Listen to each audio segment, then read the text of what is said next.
ये कौन है जो सहारा की संपत्ति बेचने में लग गए हैं? सहारा की कौन कौन सी संपत्ति बिक गई है और बिकने वाली है? इसके पास है सहारा का मालिकाना।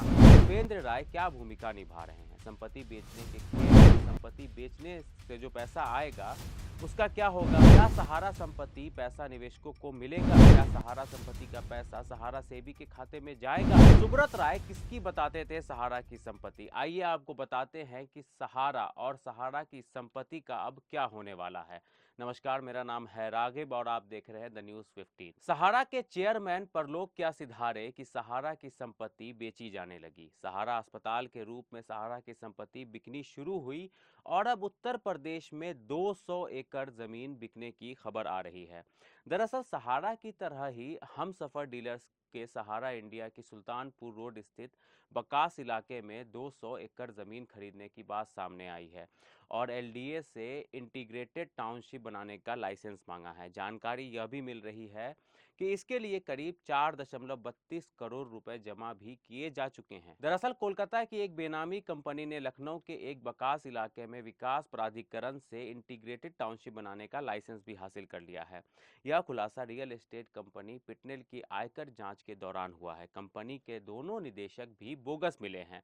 पता चला है कि हवाला ऑपरेटर नंद किशोर चतुर्वेदी बेनामी कंपनी हमसफर डीलर्स के जरिए महाराष्ट्र के एक राजनीतिक घराने की काली कमाई लखनऊ में निवेश की जा रही है। दरअसल पिंटेल अमरावती और एक्सला ग्रुप की जांच के दौरान आयकर विभाग ने 7 जून को कोलकाता में नंद किशोर चतुर्वेदी की कंपनी हमसफर के डीलर्स के ठिकानों पर छापा मारा था। यह अपने आप में दिलचस्प बात है कि मौके पर कंपनी का दफ्तर ही नहीं मिला। इसके बाद कंपनी के निदेशक जतिंद्र ऋषि टंडन और अमित रमेश ऋषि के आवास को खंगाला गया। जतिंद्र ने बताया कि उसका नंद किशोर से कोई कारोबारी रिश्ता नहीं है और वह केवल डमी निदेशक है। उसके ठिकानों से मिले दस्तावेजों से पता चला है कि हमसफर डीलर्स ने सहारा इंडिया की कंपनियों से सुल्तानपुर रोड स्थित बकास इलाके में 200 एकड़ जमीन खरीदी और एलडीए से इंटीग्रेटेड टाउनशिप बनाने का लाइसेंस मांगा है। इसके लिए करीब 4.32 करोड़ रुपए भी जमा कराए जा चुके हैं। हमसफर डीलर्स के कई कंपनियों का समूह बनाकर इसे खरीदने के बाद में जांच एजेंसियों की नजरों से बचने के लिए कंपनी का नाम टू लिव होम्स कर दिया। हमसफर के नंद किशोर के साथ महाराष्ट्र के कद्दावर राजनीतिक घराने के करीबी सदस्य निवेशक हैं और उनकी काली कमाई लखनऊ में निवेश की जा रही है। दरअसल सहारा इंडिया से खरीदी गई भूमि पिंटेल द्वारा बनाई जा रही टाउनशिप पार्क सिटी से सटी हुई है। मनी लॉन्ड्रिंग के जरिए आई यह रकम नंद किशोर चतुर्वेदी और उसके सहयोगियों की कंपनियों ने लखनऊ में तमाम जमीन खरीदी। मनी लॉन्ड्रिंग के जरिए करीब 70 करोड़ रुपए की एलएलपी फर्म के नाम पर मुंबई से आए थे। दरअसल नंद किशोर चतुर्वेदी की तलाश ईडी और सीबीआई कर रही है। जांच में उसके पूरे परिवार के विदेश में पनाह लेने की जानकारी भी मिली है। टर्नओवर भी मिला फर्जी। जांच में पता चला है कि एलडीए में टाउनशिप का लाइसेंस हासिल करने के लिए कंपनी का 30 करोड़ रुपए का टर्नओवर होना जरूरी है। हमसफर डीलर्स और उसकी सहयोगी कंपनियों में अपना टर्नओवर 350 करोड़ रुपए से अधिक दर्शाया, जबकि आयकर जांच में यह फर्जी पाया गया। कंपनी के निदेशक और कंपनी के निवेश राशि कोलकाता की शेल कंपनियों से आने की वजह से आयकर विभाग ने इसे बेनामी करार दिया। ऐसे में प्रश्न उठता है कि आखिर यह जमीन किसने बेची है?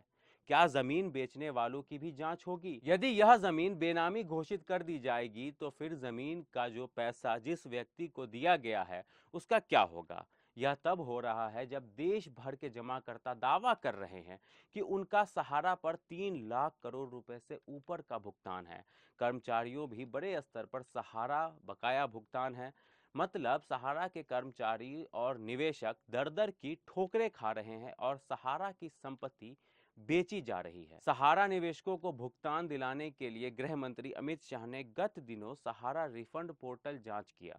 सहारा निवेशकों ने सहारा रिफंड पोर्टल को भी नकार दिया। निवेशकों का कहना है कि यह सब सुब्रत राय को बचाने के लिए किया गया है।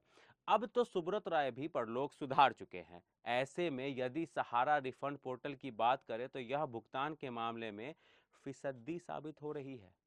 स्थिति यह है कि 10,000 से 20,000 रुपए वाले 69 74 लाख निवेशकों ने अपने 1.50 करोड़ खातों में कुल 22,898 करोड़ रुपए जमा कराए, जबकि 20,000 से 30,000 रुपए जमा कराने वाले 25.88 लाख निवेशकों ने अपने 38.10 लाख खातों में कुल 93,094 करोड़ रुपए जमा कराए हैं।